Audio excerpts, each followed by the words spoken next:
김용민의 조간 브리핑.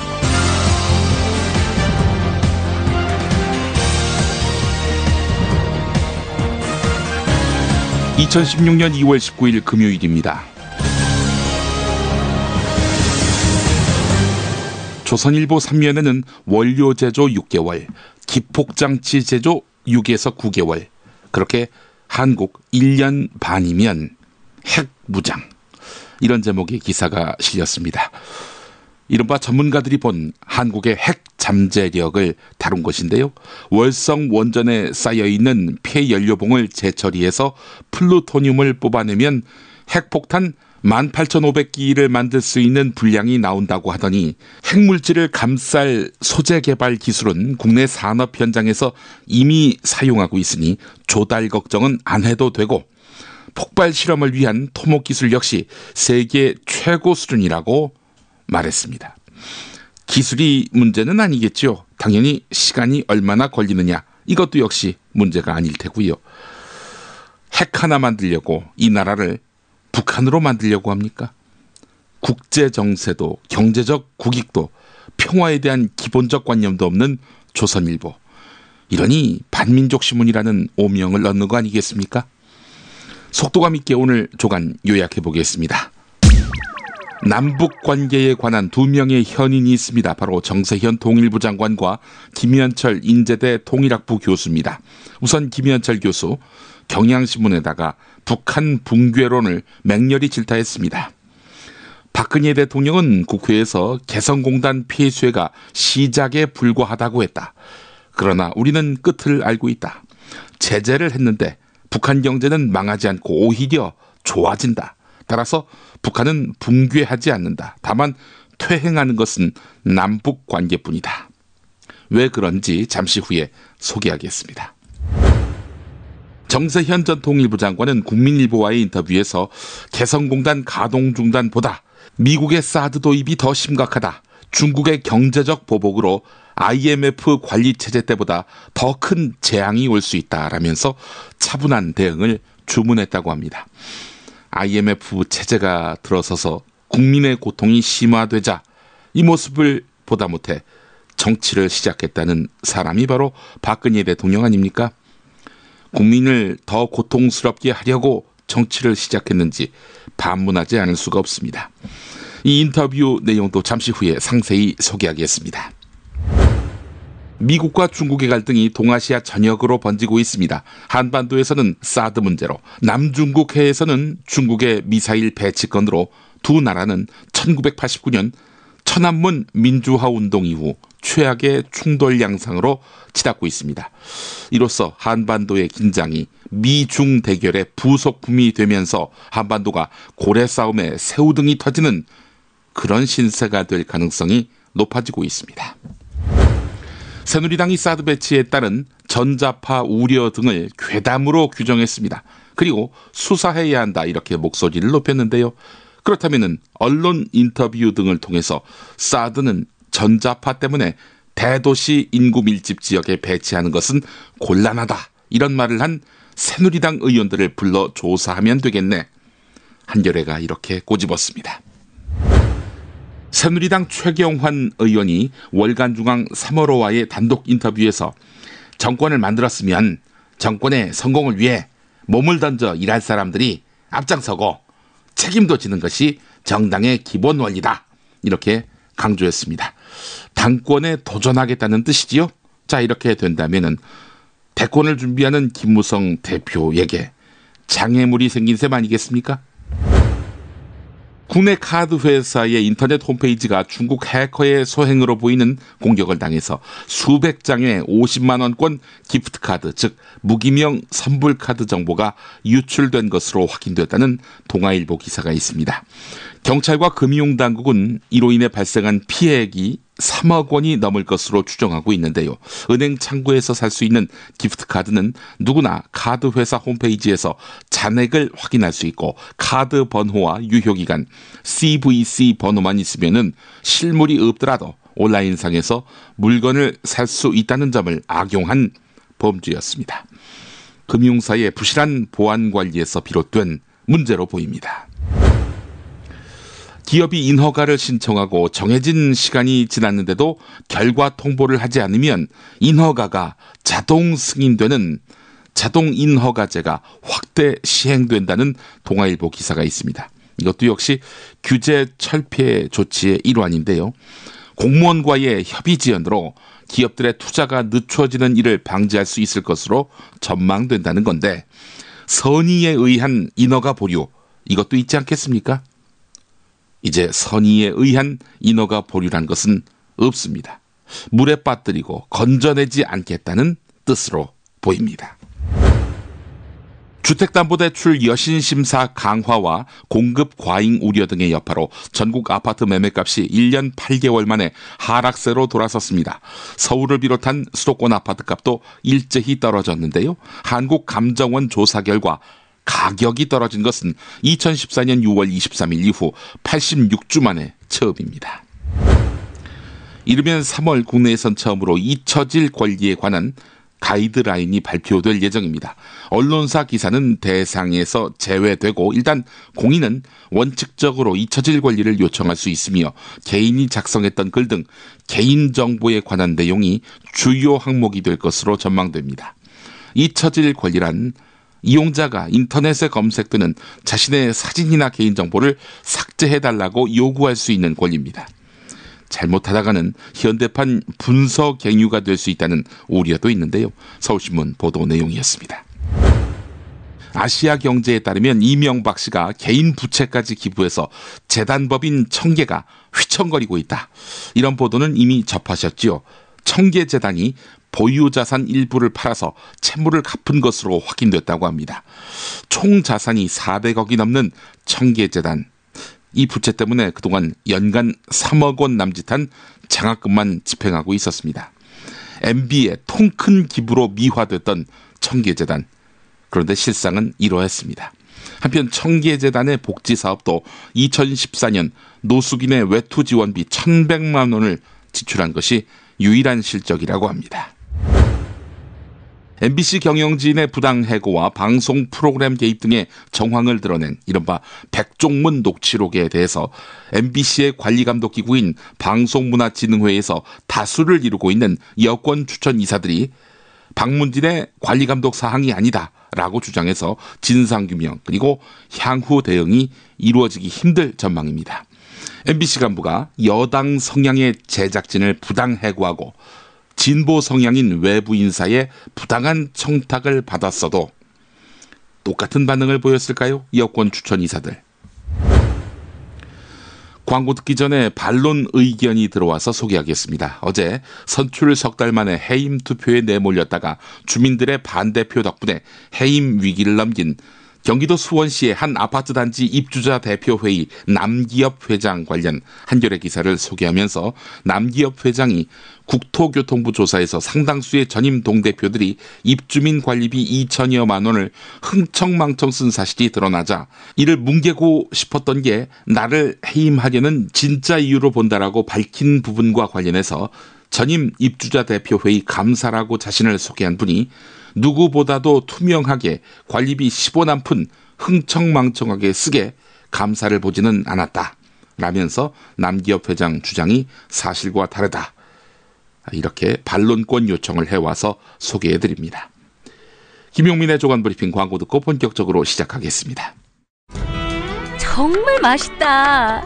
이 말 한마디면 모든 게 설명됩니다. 30년 전통 자연의 이로움을 담은 김치 이담채 김치 1544-4586 1544-4586 술자리 많은 요즘 3차까지 달린 당신을 위한 필수품 전창걸의 새싹 땅콩차. 이제 속쓰림은 잊으세요. 070-8635-1288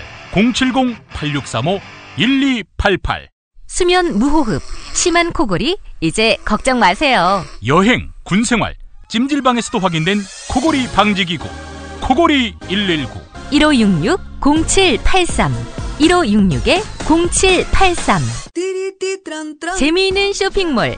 그런데 실생활에 굉장히 유용한 쇼핑몰. 재미월드입니다.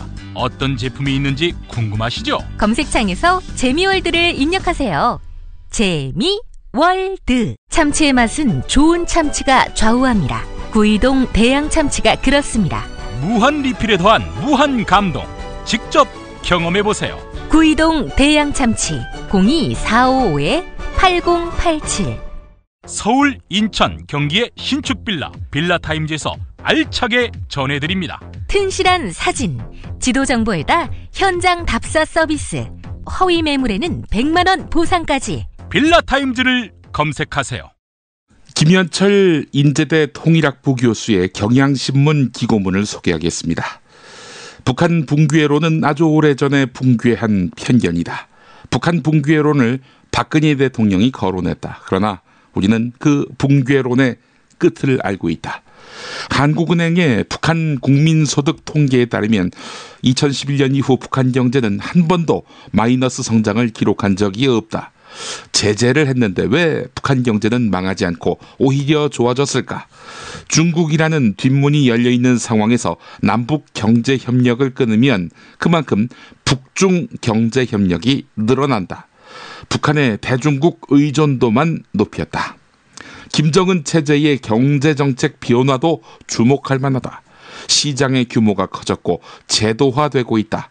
여전히 평양과 지역의 격차가 있고 가뭄으로 수력발전소의 가동이 떨어져 광물 생산이 줄었고 그래서 대외 무역이 다소 감소했다. 그러나 북한 경제는 확실히 달라졌다. 식량 위기를 겪던 북한은 아주 오래된 과거일 뿐이다. 통일은 총칼로 하는 것이 아니다. 예멘을 보라. 전쟁으로 통일을 한 예멘은 완전히 망했다. 경제가 망하고 공권력이 붕괴하고 끊임없는 내전이 지속되고 있다. 힘으로 하는 통일은 대박이 아니라 공멸일 뿐이다. 북한 통일은 어떤가? 동독은 붕괴하지 않았다. 동독 인민들이 투표로 통일을 선택했다. 서독 사람들과 함께 살아도 차별을 받지 않을 것이라고 판단했다. 서독의 대동독 정책이 동독 주민들의 마음을 산 것이다. 박근혜 정부의 북한 붕괴로는 예멘에 가깝다. 북한은 붕괴하지 않는다. 다만 변화할 뿐이다. 붕괴로는 변화를 방해하고 얼어붙게 한다.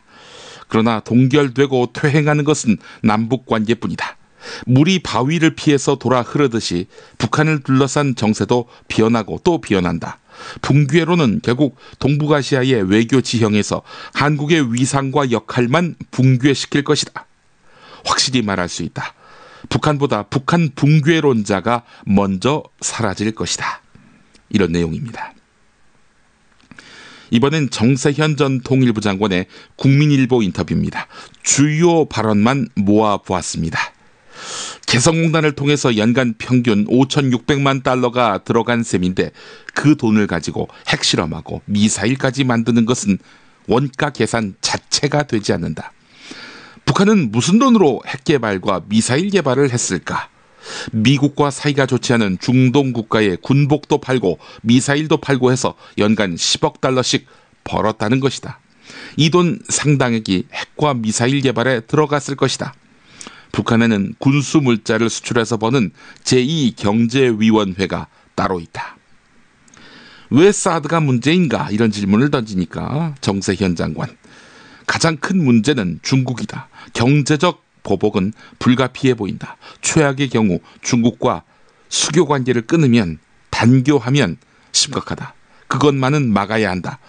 북한만 겨냥한 것이라면서 중국이 이해할 것이라고 하는데 순진한 생각이다. 사드 사거리가 2,000km가 아닌 600km만 돼도 수도 베이징이 포함된다. 사드 문제 때문에 중국과 불편해지기 시작하면은 경제가 주저앉는다. IMF 때와는 비교할 수 없는 경제 위기.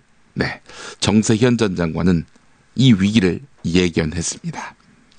더 큰 문제는 중국이 우리를 겨냥하는 게 아니라는 점입니다. 한겨레 기사를 보면은 중국의 진정한 타겟은 미국이란 것입니다. 지금 미국은 중국과 남중국해 문제와 관련해 강력한 대립각을 세우고 있습니다.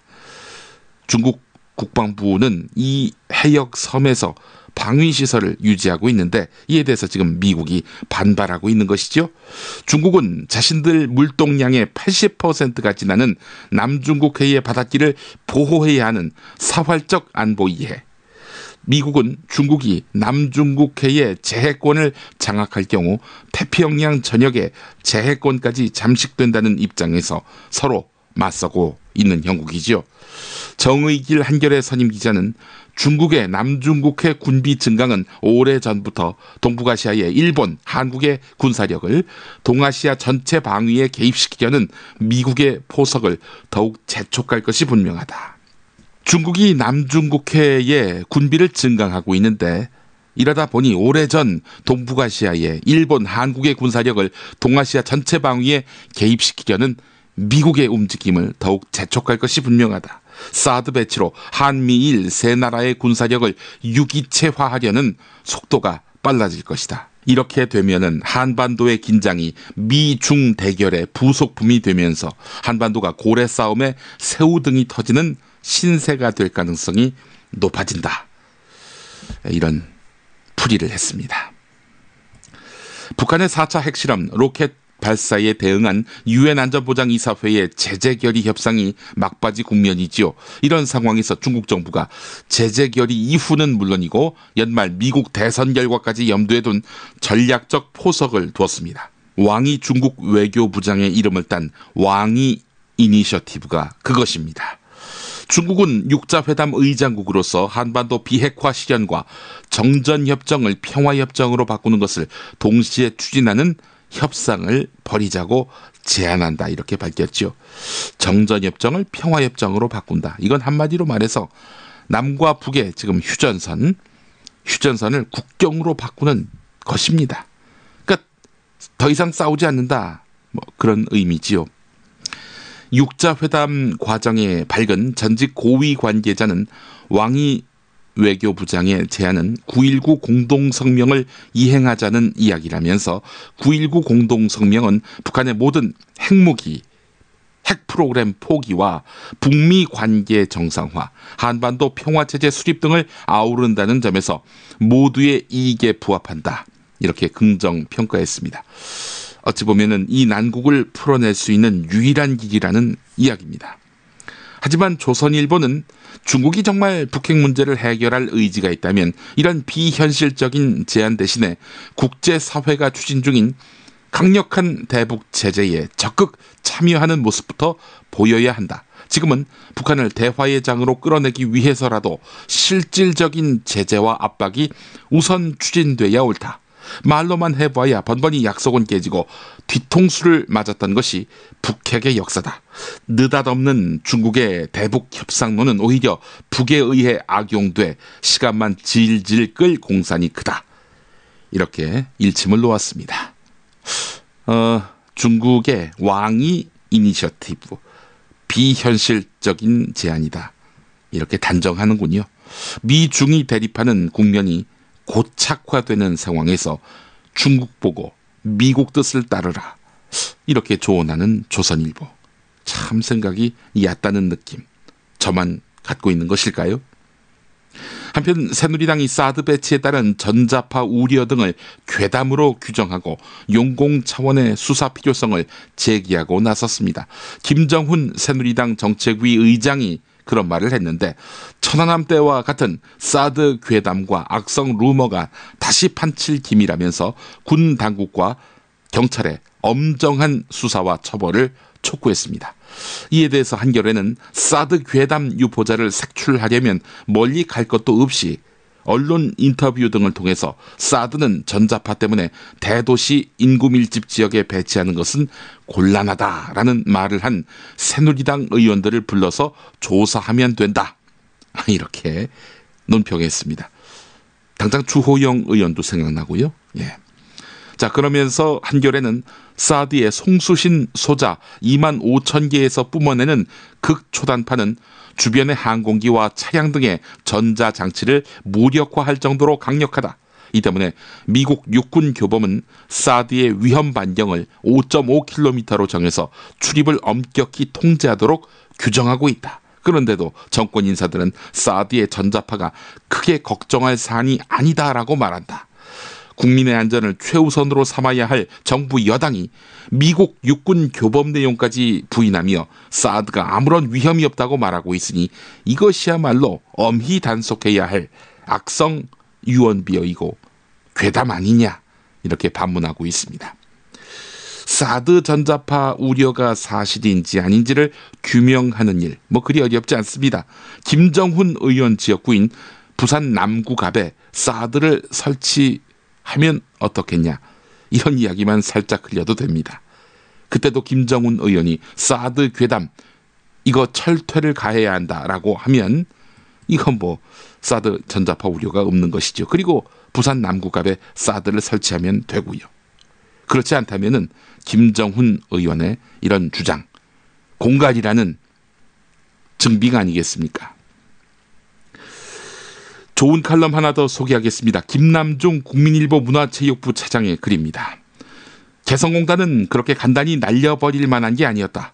60년 넘게 그 후진 냉전시대를 살아가는 세계 유일의 분단 국가가 겨우 심어놓은 한 폭의 미래였다. 남과 북, 진보와 보수, 주변 사강과 한국 사이에 그 지겹도록 되풀이되는 갈등 속에서 간신히 찾아낸 한 평의 합의였다. 그러므로 개성공단은 본래 취약했다고 할 수 있다. 현실의 논리, 안보의 논리, 갈등의 논리로 본다면 개성공단은 닫아야 하는 이유가 차고 넘칠 것이다. 그런데도 10년 넘게 진보 정권에서 보수 정권으로 바뀌고 나서도 금강산 관광이 중단되는 상황에서도 개성공단은 유지돼 왔다. 그 세월 우리는 무모했던 것일까? 그 문을 닫는 것이 과연 용기였을까? 북한이나 군사 외교 문제 등은 시민들의 생존과 직결된 중대 사안이지만 소수의 손에 맡겨져 있다. 비밀과 속도를 요구하는 사안의 특성상 그렇게 다룰 수밖에 없다고 한다. 문제는 그 소수다. 통일부 장관이라면 그 소수 중에서도 핵심인데 그의 말이 오락가락한다. 증거가 있다더니 하루 만에 없다고 말을 바꿨고 그 말은 다시 하루 만에 대통령 연설에서 뒤집혔다. 그래도 우리는 계속 그 소수에게 우리의 안위를 맡겨야 하는 것일까? 박 대통령은 이런 의문에도 답변하지 않았다. 2년 전 그날 배가 가라앉는데도 아이들은 가만히 있었다. 가만히 있어라는 선내 방송을 믿고 따랐다. 아마도 그 아이들은 왜 가만히 있어야 하는지 알고 싶고 묻고 싶었을 것이다. 그러나 선내 방송은 가만히 있어라만 반복했다. 새누리당 최경환 의원이 4월 총선이 끝난 뒤 1987년 체제가 지속 가능한 것인가에 대해서 문제 제기가 될 것이라면서 개헌과 관련해서 여러 경로에서 이 얘기들이 나올 것이다 라고 말했습니다. 친박이 국회 절대다수 의석을 확보하고 그걸로 영구 집권을 위한 개헌을 추진하는 것 아니냐 이런 의구심을 더욱 증폭시키는 발언입니다. 월간 중앙 최신호와 단독 인터뷰를 가진 내용 오늘 중앙일보에 실렸는데요. 최경환 의원은 총선 이후 당의 새 대표를 뽑는 7월 전당대회에 출마할지 여부를 묻는 질문에 정권을 만들었으면 정권의 성공을 위해 몸을 던져 일할 사람들이 앞장서고 책임도 지는 것이 정당의 기본 원리다 이렇게 강조했습니다. 출마하겠다는 얘기죠. 된다면 김무성 대표의 대권 가도에 큰 장애물이 생길 수도 있겠네요.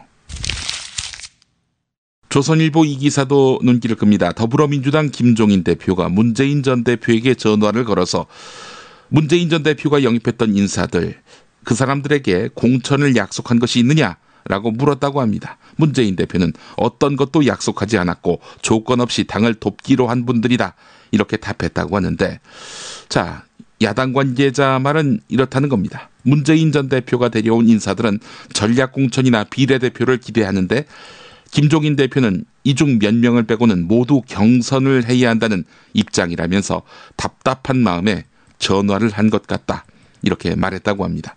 이런 가운데 김종인 대표가 어제 문재인 전 대표가 영입한 20여 명과 오찬을 했는데 냉랭한 분위기였다고 합니다. 지금 시간도 없고 당에서 일일이 못 챙겨준다. 알아서 선호하는 지역에 가서 먼저 뛰고 있어라. 이후에 당이 챙겨주겠다. 이렇게 말했다고 합니다. 한 참석자는 밥맛이 없어서 식사도 안 했다. 이렇게 말했다고 하는데, 김종인 대표와 영입 인사들의 틈을 벌리려는 조선일보의 의도성이 엿보이죠. 미국 법원이 애플 측에다가 테러범의 아이폰 잠금 장치를 해제하라고 명령했습니다. 하지만 애플이 개인정보 보호를 이유로 해서 거부했습니다. 국가 안보와 사생활 중에 어떤 가치를 우선해야 할 것인지 논란이 되고 있는데 우리나라는 어떻습니까? 논란이나 됐었습니까? 법원도 아니고 검찰 단계에서 두 손 두 발을 들은 우리 IT 업체들 아닙니까?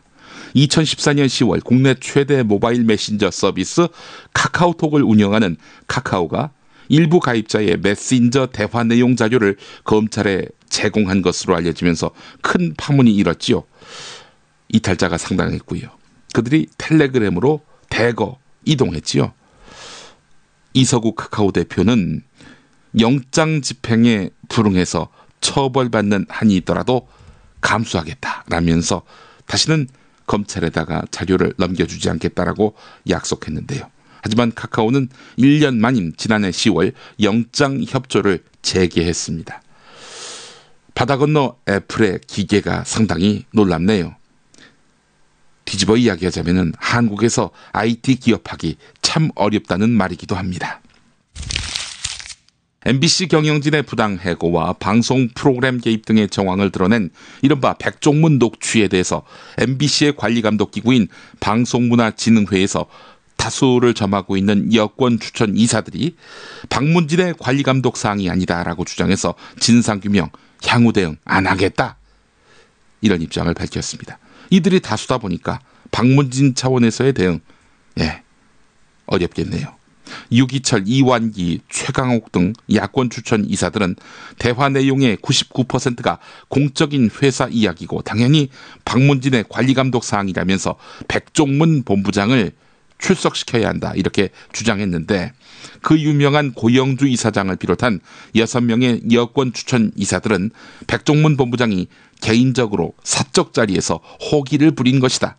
박문진의 관리감독 범주를 벗어난다. 이런 주장으로 해서 백종문 씨를 두둔했습니다. 살다 보면 꽃 주문할 일이 생깁니다. 1566-0263 네이버에서 검색된 사이트보다 최대 2만 원 싸게 해드립니다. 좋은 사람과 플라워 1566-0263 잊지 마세요. 전국 방방곡곡 최고의 먹을거리를 모았습니다. 여기저기 가지 마세요. 팥가게면 됩니다. 팥가게에서 구매하시면 대한민국 농촌 기업을 살린답니다. 팥가게, 인터넷에서 팥가게를 검색하세요.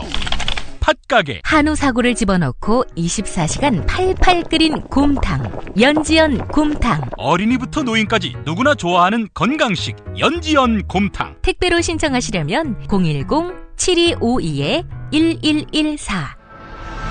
김용민이 전해드리는 조간 브리핑. 이른 아침 조간신문 핵심 기사를 훑어보는 시간, 김용민의 조간 브리핑.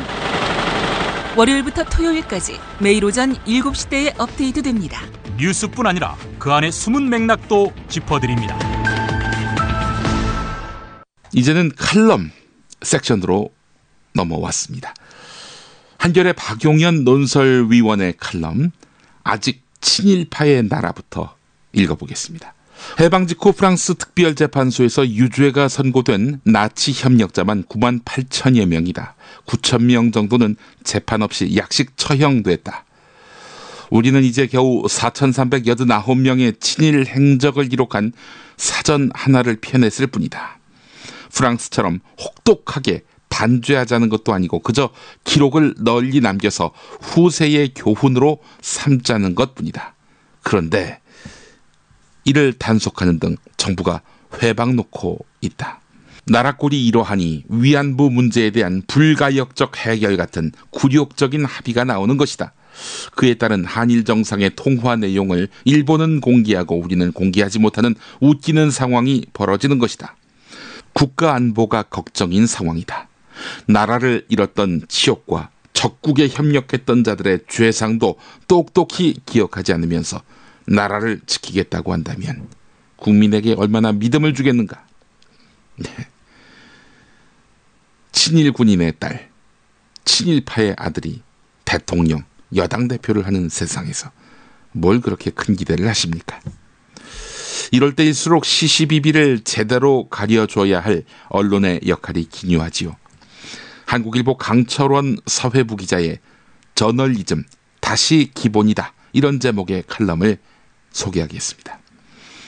6년 전이다. 경제신문에 다니는 선배가 저녁을 사겠다고 했다.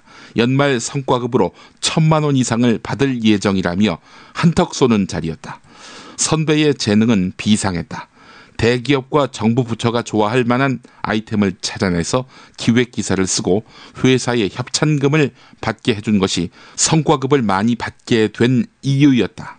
입사 후 성과급을 받아본 적이 거의 없어서 그런 용어조차 생소한 내 입장에서는 실감이 나지 않는 이야기였다.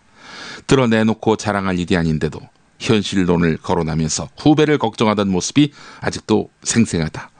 폭탄주가 여러 잔 오가자 선배는 애처롭게 후배를 쳐다보며 내뱉었다. 답답하게 살지 마라. 좋은 기사 쓴다고 알아주는 시대는 끝났다. 추락하는 기자의 위상을 인식한 듯 선배는 자존심까지 내려놓고 기능인의 삶을 충실히 실천하고 있었다. 영화 내부자들의 이강희 논설주간, 특종 량첸 살인기의 허 기자, 부당거래의 김 기자가 그랬다. 동기부여는커녕 직업적 회의감만 더 깊어졌다. 나는 저들과 얼마나 다를까. 영화와 현실이 다르다고 치부하기엔 개운치 않았다. 이쯤 되니 저널리즘의 의미를 되묻지 않을 수 없었다. 모바일을 통한 뉴스 소비가 급증하고 한국인 특유의 빨리빨리 문화까지 겹쳐서 자극적이고 표피적인 일회용 기사가 넘쳐나는 게 현실이다. 강력한 여론전파 수단으로 자리 잡은 사회관계망 서비스, 즉 SNS의 영향력이 커지면서 즉각적 반응을 유도하는 편파적 논객들의 평론도 셀 수 없이 많아졌다. 기자는 점점 정보를 단순 유통하는 기능인으로 전락하고 기사에 철학이 개입할 여지는 줄어들고 있다. 그러다 보니 일부 과장이 섞였을지언정 취재 무용담을 거창하게 설명하는 선배들도 점점 찾아보기 힘들어졌다. 감춰진 진실을 캐기 위해서 밤새워 거리를 헤매고 술집을 탐문했다는 선배. 부조리를 들춰내기 위해서 위험을 무릅쓰고 잠입 취재를 했다는 선배. 사회적 약자를 돕기 위해 호기롭게 힘센 사람들과 맞짱을 떴다는 선배. 이제 그런 이야기는 술자리 토크의 소재로도 나오지 않는다. 저널리스트의 길이 무엇인지 고민에 빠진 순간 이 영화를 통해서 마음을 다잡았다. 2009년에 개봉한 영화 스테이트 오브 플레이의 마지막 장면에는 대학 동창인 기자와 국회의원 사이에 날선 공방이 나온다.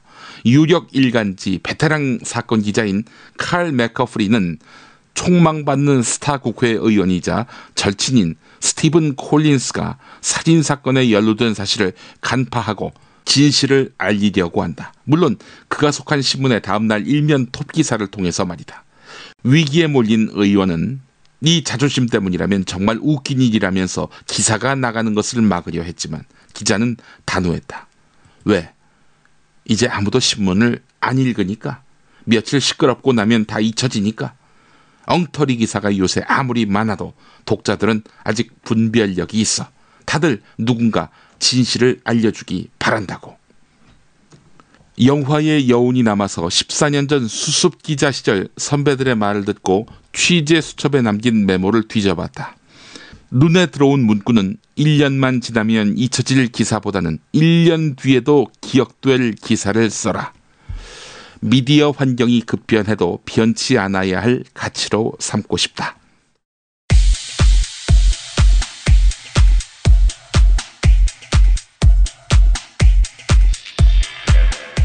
SBS 김태훈입니다.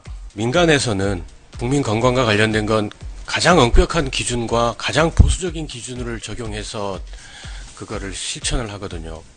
사드 ANTP-Y2 레이더 전자파에 대한 기준을 보면 2009년, 2012년, 2015년 기준을 갖고 와서 그 중에서 가장 사드의 전자파를 축소해서 평가하고 있는 2009년 거를 국방부는 갑자기 그거를 들이밀면서 100m 밖은 안전하다라고 이렇게 한단 말이죠. 그런 기준은 적용하는 게 옳은 건지 한번 말씀해 주십시오. 기존에 나온 모든 자료를 종합을 해봤을 때 사드 체계는 인체와 환경에 큰 영향이 없는 것으로 이렇게 파악을 하고 있습니다. 자, 대변인 아시죠? 사드 레이더 100m 안에서는 어떠한 위험을 초래할 수 있습니까? 사드 레이더 안에서는 인체에 유해한 것으로 지금 현재 판단하고 있기 때문에 아니 대변인이 아시는 정확한 그 보고서에 나온 워딩을 말씀해 주십시오. 그 워딩을 여기서 말씀드리는 것은 적절치 않습니다. 제가 말씀드릴게요. It can cause a serious burn and internal injury. 심각한 화상과 내상을 입힐 수 있다. 그렇게 돼 있죠. 100m 이내에서는. 뭐 그런 내용이 있는 것으로는 알고 있습니다. 그러면은 그 정도 심각한 전자파를 방출하는 그 100m 밖은 101cm부터는 그러면 전자파가 뚝 떨어집니까? 네, 현재 그 평가 보고서에 따르면 100m까지는 유해한 것으로 돼 있습니다. 그래서 지금 기존 레이더 기지를 포함해서 그 100m 그런 위험 지역에 대해서는 다 안전 조치를 강구하고 있기 때문에 전혀 문제가 없습니다. 전자파는 어떻게 감소됩니까? 그런 기술적인 문제는 제가 정확하게 여기서 기술적인 문제가 아니라 고등학교 책에 나옵니다. 거리의 제곱분의 1로 감소합니다. 급격히 감소하긴 합니다. 하지만 절대 제로가 되지 않습니다. 100m 밖에서도 분명하게 전자파가 생깁니다. 빔 가는 길에만 생깁니까? 아니면은 빔에 인해서 전자파가 방사됩니까?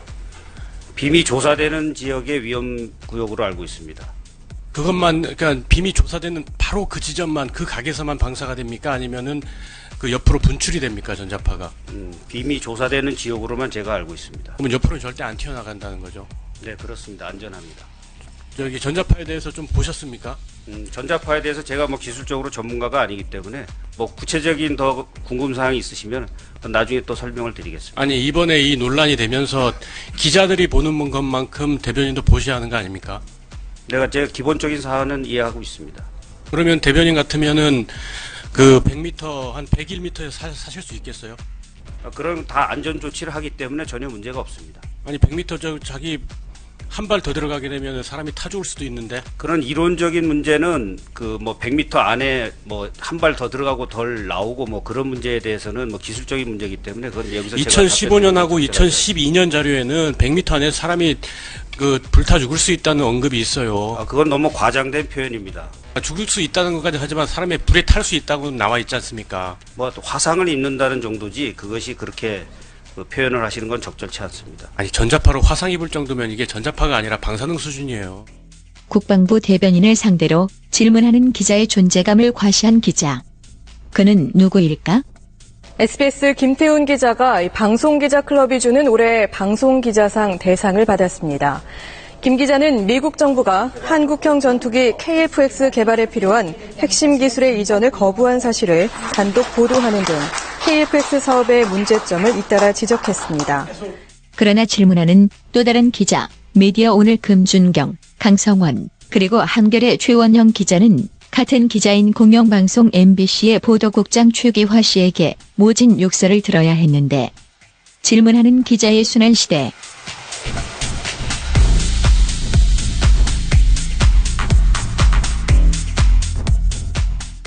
눈이 녹아서 비가 된다는 우수지요. 절기에 맞게 쌓인 눈도 녹을 만큼 날이 많이 풀렸는데요. 자, 오늘 한낮 7도까지 올라서 비교적 포근한 날씨를 보이겠습니다. 다만 주말인 내일은 동해안에 비나 눈이 조금 오겠는데요. 일요일에는 전국이 맑은 하늘을 되찾으면서 바깥 활동하기 좋겠습니다. 조간 브리핑 마치겠습니다. 고맙습니다.